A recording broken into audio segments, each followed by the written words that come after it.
میرے نام سے کچھ لوگ فیس بک پر خاص طور پر اور واٹس ایپ پر طرح طرح کی پوسٹیں چلا رہے ہیں. ابھی میں زندہ ہوں اور میں نے یہ اعلان کیا ہوا ہے، میری کوئی بات کسی کو پہنچے مجھ سے تصدیق کرے. میرے نام سے کوئی بات کوئی دوسرا پھیلاتا ہے، میں اس کا ذمہ دار نہیں.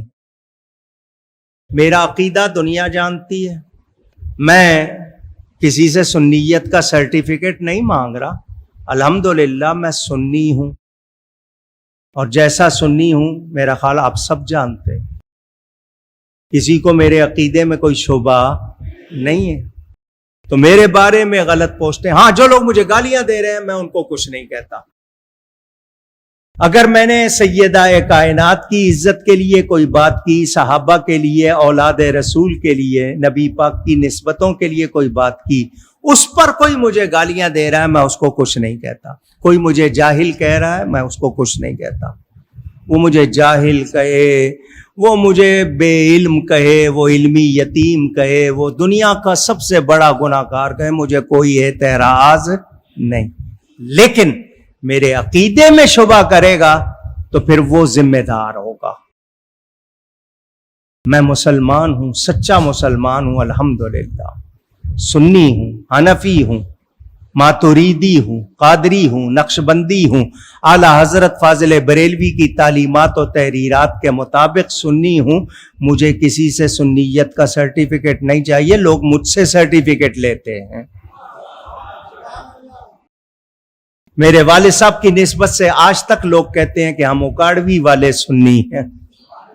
معلوم ہونا چاہیے آپ کو. تو میرے بارے میں اگر مجھے گالیاں دے رہے ہو کوئی بات نہیں، سیدہ کے لیے دے رہے ہو نا، صحابہ کے لیے دے رہے ہو کوئی بات نہیں. مجھے برا بھلا کہہ رہے ہو میں کچھ نہیں کہوں گا آپ کو، کوئی بد دعا بھی نہیں دوں گا آپ کو، کوئی جواب بھی نہیں دوں گا آپ کو. لیکن عقیدے کے معاملے میں اب مثال کے طور پر یہاں اجمیر شریف کے وہ آئے تھے سید سرور چشتی صاحب، جمعہ پڑھنے آئے. کیا میں نے بلایا تھا؟ وہ خود تشریف لائے. اب ان کے ساتھ میری فوٹو بنی ہوئی ہے تو کہہ رہے ہیں کہ لو جی یہ شیعہ ہو گیا ہے، کوئی کہتے ہیں رافضی ہو گیا ہے، کوئی کہتے ہیں رافضیوں کا حامی ہو گیا ہے. تو اس طرح کی باتیں کرو گے تو عجیب لوگ ہو تم. تصویریں تو تمہیں کسی اور کے ساتھ بھی مل جائیں گی، کسی غیر مسلم کے ساتھ مل جائیں گی تو کیا کہہ دو گے کہ وہ ہو گیا ہے، معاذ اللہ. اب اس طرح کی باتیں کرو گے تو آپ کی مرضی. بہرحال میں نے یہ صرف وضاحت کے لیے کہا تاکہ آپ کو پتہ چل جائے کہ میں الحمدللہ سنی ہوں. تمام صحابہ کو سچا اور محترم جانتا ہوں. نبی پاک کے اہل بیت سے بہت زیادہ پیار کرتا ہوں. ان کے لیے کوئی ہلکا لفظ برداشت نہیں. یہ لگی ہوئی ہے رو بھائی، یہ میرے ایمان کو بتا رہی ہے. حضور غوث پاک خواجہ غریب نواز خواجہ سہرورد خواجہ نقشبند ہر ولی کا غلام ہوں. مجھے بے ادبی سے یا بے ادبوں سے کوئی تعلق، رافضیت سے، خارجیت سے، ناصبیت سے، تفضیلیت سے، دیوبندیت سے کوئی علاقہ اونچی کہہ دے نہیں. گواہ بنا رہا ہوں آپ کو. میں نے اللہ کو جان دینی ہے، ان میں سے کسی کو جان نہیں دینی. صحیح عقیدوں پر اللہ قائم رکھے، میرا ایمان سلامت رہے. حضور صلی اللہ علیہ وسلم کی محبت ہی کو اپنا سب سے بڑا اثاثہ سمجھتا ہوں، ایسٹ سمجھتا ہوں. وہی میرا سرمایہ، وہی میرا اثاثہ، وہی میری پہچان. میرے پاس اس کے سوا کچھ بھی نہیں. یہ وضاحت اس لیے کر دی کہ جتنے شور مچاتے ہیں مچاتے رہے. انہوں نے بھی قبر میں جانا ہے، جواب دینا ہے.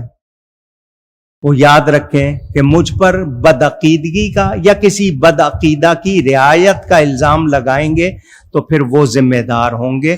میں اس سے بری الذمہ ہوں. اللہ تعالی ہمیں مسلک حق پر ثابت و قائم رکھے اور اسی پر خاتمہ ہو، اسی صحیح عقیدے پر ایمان سلامت لے کر جائیں. حضور کے غلاموں کے قدموں میں جگہ مل جائے، اس سے زیادہ اور کوئی تمنا دنیا میں نے کوئی جائیداد نہیں بنائی, 1 انچ کی زمین میرے نام نہیں ہے.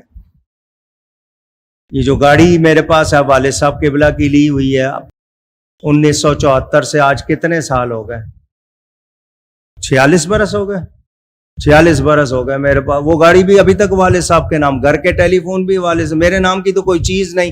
اس ٹیلی فون پر میرا نام اس لیے کہ اس پہ آپ کو شناختی کارڈ دینا پڑتا ہے, اس کے علاوہ میری دنیا میں کوئی چیز ہی نہیں ہے. کتابیں میں نے بہت خریدی, وہ میری ہیں, بعد میں لوگوں کے کام آئیں گی, ایمان والوں کے. میں نے دنیا جمع نہیں کی, میں نے نبی کی محبت جمع کی ہے, نبی کی نسبتوں سے پیار جمع کیا. اللہ اس کو سلامت رکھے. میں نے کبھی علم کا دعویٰ کیا کہ میں علامہ ہوں یا عالم ہوں؟ کبھی دعویٰ کیا؟ میں اب بھی کہہ رہا ہوں, میں دنیا کا سب سے زیادہ ان پڑھ سمجھ لو, سب سے زیادہ گناہگار سمجھ لو, مگر میرے عقیدے میں شبہ نہ کرنا, میرے عقیدے میں کوئی شبہ نہ کرنا. میں سچا سنی ہوں. کیا کہتے ہیں, ٹناٹن کٹر کہتے ہیں, آپ کے ہاں لفظ ہے الحمدللہ, اور اللہ اسی پر قائم رکھے. یہ وضاحت مجھے نہیں کرنی تھی, مگر اس لیے کر دی کہ خام خواہ کو بعد میں شور مچانے والوں کا کام شور مچانا ہے, مچاتے رہیں. تو وہ اگر میرے بارے میں لگے رہے, ان کو شاید یہ خیال لگتا ہے کہ میں اس طرح کی باتوں سے گھبرا کے پیچھے ہٹ جاؤں گا. میں حق کے معاملے میں کبھی پیچھے انشاءاللہ نہیں ہٹوں گا. اللہ تعالی حق پر استقامت دے. میں حسینی ہوں اور اسی اسوہ پر عمل کر رہا ہوں. اللہ تعالی قائم دائم رکھے اور حاسدوں شریروں سے اور ان کے شر سے بچائے.